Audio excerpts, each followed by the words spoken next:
Hey traders, welcome back. I'm going to do a relatively quick video, at least I hope it will be, regarding an inquiry I had about a video that was done a few weeks back where I talked about how not to blow an account where you have an account, say history of where it's like up, up, up, up, your profits and then crash, up, profits, then crash. And the nice gentleman said, really didn't give any specifics on how to address that. So I think it's very constructive. So sure, why not? Let's take a deep dive. All right, so the inquiry was basically about how not to blow up an account and maybe some specific takeaways that we can use, in our daily trading to make sure that doesn't happen. Well, there are some techniques that can be done that really will make sure you never blow an account. It doesn't seem possible, right? Well, what we're going to do, like I always do with any type of inquiry and looking for any type of solutions, we're going to run it through the risk management process. And if you've been watching the channel for some time, or at least watching my portions of it, you'll notice that always running it through the risk management process. And that basically is a control process which allows and prevents you from negative outcomes. In this case, in the risk management process, we're going to go through the first three steps, which is identification, assessment, and then we're going to establish risk controls. All right. Not all of those may apply to this particular topic about blowing an account. I would actually disagree, saying I'm going to give you takeaways with all three. So if you can look on the corner, I'll put a slide of the risk management process. You can certainly Google that, get more information about risk management process, enterprise risk management, corporate risk management. You'll see that same type of sort of structure when you're looking to establish a solution to a problem. All right, work in trading, personal life, corporate solutions, things like that. It's very widely used, and it's sort of my jam. So let's look at first risk identification. What can be done as traders to help or make sure we don't blow an account using the risk identification process? And really, that comes down to, what a shocker, journaling. All right, we want to take our information that we have in our journal, right? And this is just one more reason for the importance of journaling. One or two things that we pick up in our journal to identify, does this have an impact on risk of ruin? And let's take a couple takeaways. Like the person asks is, could you give me some specific takeaways? Absolutely. What I want you to do is to monitor things like your behavior in the morning, right? Or when you prepare for the day. Did you have a bad night's sleep? Something rattling you in the morning. Maybe you're just not feeling it, okay? Did those days have an effect on your sort of performance, all right? Or did it exasperate? Did it have that sort of, up crash? We want to take a deep dive in your identification process in your journal to say, was there anything done those days where you had that crash that sort of triggered this sort of potential risk of ruin? Maybe it was just a bad market day. That's fine. We've identified it. The whole idea of the identification process is to eliminate things that really you just had no control over, or some of the things say, this is what's really creating the potential risk of ruin. We're looking for that one tiny spark. The spark that eventually burns the building? It starts with one tiny spark. So let's identify that tiny spark. So a few other things, I wrote some notes here I wanted to make address. And by the way, the person who wrote that, I'm going to formally reply to you as well. You probably got it already.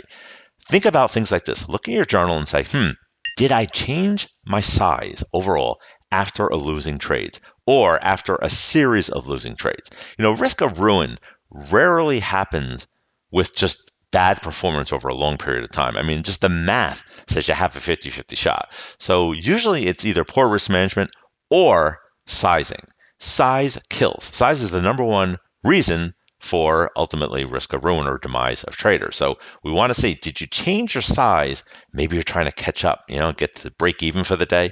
Well, we've all done it, right? We closet people. I do it sometimes too, right? But I'm not really worried about my P&L, so I'm not focused on it. But if you're watching your screen, things like that, identify that in your trade. Say, you know what? I had a winning trade, but I did check my P&L to make sure I was break even, all right? And if you see a series of that and happens on those days where you have that crash, right? There's what you want to do. This is the identification process in action. All right, next, and this is my personal coach back in the day showed me too, is try to recognize or identify your personal patterns after a loss or after a series of losses, right? Are you frustrated? But do you sort of like, as soon as after a loss, you start looking for another trade immediately? What's the distance between the trade after a loss, the time difference, to the next trade? I monitor that when I do journal audits. Say, was he looking to get back to break even, right? Or was he just waiting for the proper setup that happened to come 20 seconds later, all right? We're looking for pattern behaviors in your journal, a deep dive to see if that's the spark that's causing the risk of ruin. For me personally, my coach noticed that I would have this sort of like grunt, like almost like the market, is after me, like, huh? And he noticed it, and I said, "Oh, that's interesting," and it was pretty consistent. So that's what triggered me to kind of modify behavior, right? Whether it's adjusting risk, giving wider stops, or most importantly, increasing size. So keep an eye on that. Those are a couple of takeaways to look at for the risk management process, and that is the first step: identification. All right, next, assessment. Right, second step in the risk management process. We're going to assess the impact those things that we have identified have on potential risk of ruin. So maybe it's that sort of grunt thing that's just like a frustration thing and it didn't really have any impact. All right. Again, we're assessing those sort of down days where it just kind of, things went like all rogue. All right. You didn't blow an account, but maybe you kind of potentially may have done it, or maybe you did. All right. What you want to look at is, what was the impact of it?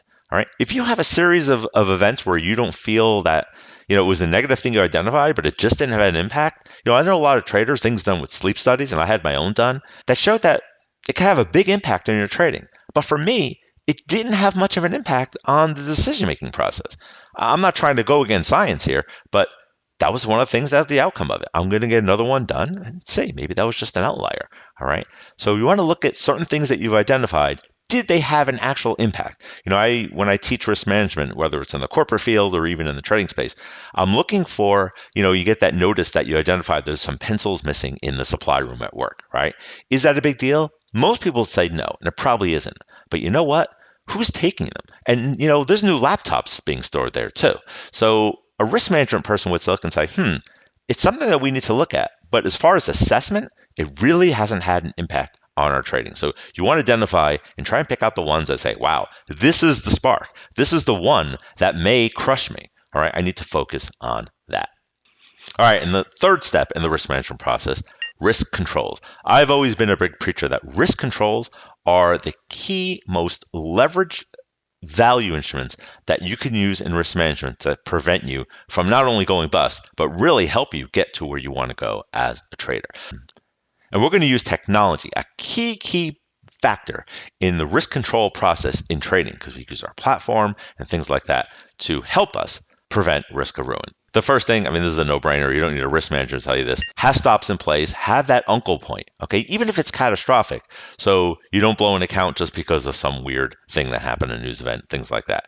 You can use OCO orders so where if you hit your target, it wipes out the stop. Check your platform. These tools should be relatively available for everyone now, but make sure you always have a stop in place and track that and make sure that's a number one rule that if you violate, there's going to be a problem, all right? So this next one is a suggestion that I actually had in the video, and that is to have your broker have a max dollar shutoff. All right. If your broker doesn't want you to do that or doesn't allow you to do it or just doesn't have that service, well, you know what? Maybe find a new broker. We're talking about risk of ruin here. This isn't just like a casual little service that they provide.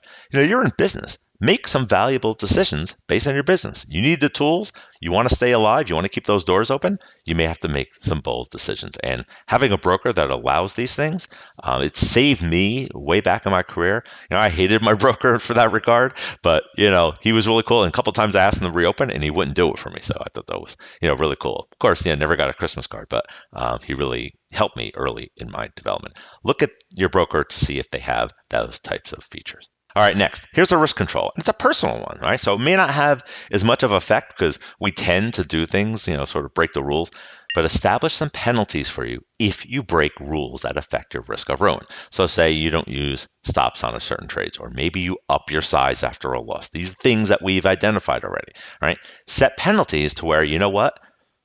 I'm going to be penalized because this is going to affect my risk of ruin. What are some of the penalties? It could range from anywhere from I'm not going to have that nice dinner. I may have to clean the house, have a little contract with your spouse, right? Or maybe I'm not going to be able to trade the next day or I have to go and sim. As a trader or even as a full-time trader, that sucks. I mean, that's really painful. Let it hurt, make it hurt, but you're doing it for the sake of your business longevity as a trader. All right, next, I like this one too, and it works really well. Have an accountability partner to oversee your compliance and make sure that you're not in a situation where you're in a situation of risk of ruin. For example, have your accountability partner take a look at your journal. You do that for him as well, him or her, right? If there's a pattern of increasing size after losses or things like that, anything affecting size, that accountability partner may have the right, one, to talk to you, but two, give them access to your account. All right, let them shut down your platform. All right, it's painful. Some things are, but we're talking about risk of ruin here. We're talking about your dreams and hopes as your trader. So we want to take some bold actions and make sure you have an accountability partner. It doesn't have to be a trader. It could be a personal coach. It could be a spouse. Let it hurt, but make sure they're on board with some of these accountability things, and let them know that some of your weaknesses, and you want to be able to control those in the future. Okay, and it works both ways. All right, I'll throw one more in there too. Give yourself permission to increase size. Risk of ruin, most of the time, it's not because we've done something stupid. We may have done some wrong things over a set period of time and over again, and eventually just the numbers catch up to you. But a lot of times it's because of size. So what we want to do is give yourself permission to increase size. And when you're going to get permission? When your performance reflects that. So if you're having a good streak and a good performance, you're allowed, you get permission to up your size, and that reason only. And if you have a setback, you reduce that size. That's how you prevent, pretty much for the most part, anytime a future of risk of ruin. Okay. We call it here at Desire Trade the graduation plan. It allows you to graduate, just like you graduate from high school to university and into your master's. Okay. You have to get permission. You have to pass tests. Same thing with trading, right? Let's take a deep dive. We did a mastermind call for our members only, and I'll share that with you as well regarding the specifics of this graduation plan. It has a lot of variables to it, but you can make it your own. But really, it involves, in simple terms, allowing you to increase size if your performance allows it. And if you're not performing, you need to fine-tune that craft, make adjustments, whatever the case may be. But you're going to do it at a low size level, which will prevent risk of ruin. So I'll leave that link below. Take a look at it. Check it out. Let me know your comments.